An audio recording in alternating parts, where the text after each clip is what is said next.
arrêtons-nous ensemble sur les enseignements du premier tour, candidat par candidat, en remontant le classement. Cyril Faucher, on débute avec vous. Vous terminez dans toutes les régions avant-dernier. Vous avez pris à coup sûr le temps d'analyser ces résultats. Alors, que vous a dit le citoyen ? Eh bien, le citoyen, il a plus ou moins fait ce qu'on a répété à longueur de journée le 20 octobre dernier, c'est-à-dire qu'il y a un vote régional, il y a aussi un vote clanique. On a vu l'excellent résultat, Madame Wolf, un petit peu dans la traînée de Mathias Renard. On a vu un vote compact du Parti démocrate chrétien. On a vu aussi un bon vote de Philippe Nantermo. Et nous avons vu un vote compact de l'UDC. Et je crois qu'avant tout, la légitimité d'une candidature au deuxième tour, elle ne repose pas forcément sur la personne, mais elle repose sur le parti, et en particulier, elle repose sur les électeurs.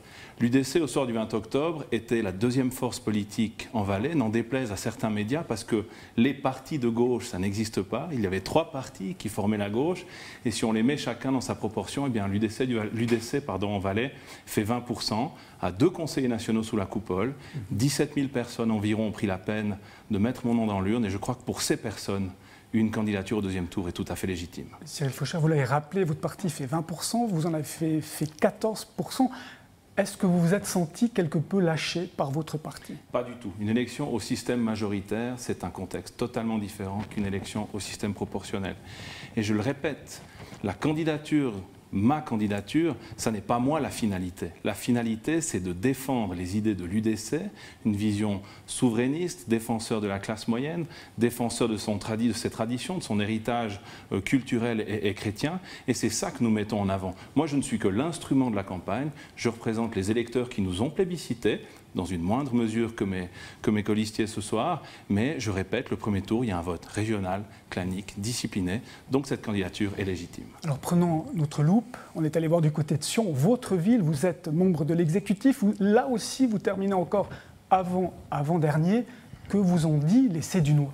Mais les Cédunois ont voté plus pour moi que lors des dernières élections communales.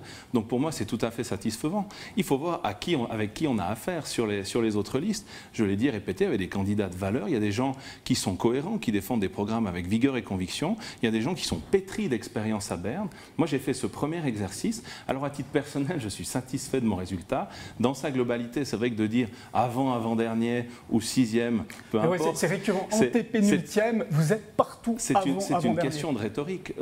On n'est pas tout seul. On n'est pas tout seul. Et comme je l'ai dit, c'est un premier tour. Le premier tour donne une indication. Et ce qui importe ce soir, et nous sommes redoublés dans notre légitimité, c'est que notre partenaire de droite, la fameuse droite raisonnable, eh bien ce soir, elle n'est plus autour de la table. Et puis il reste l'UDC pour défendre cette droite assumée.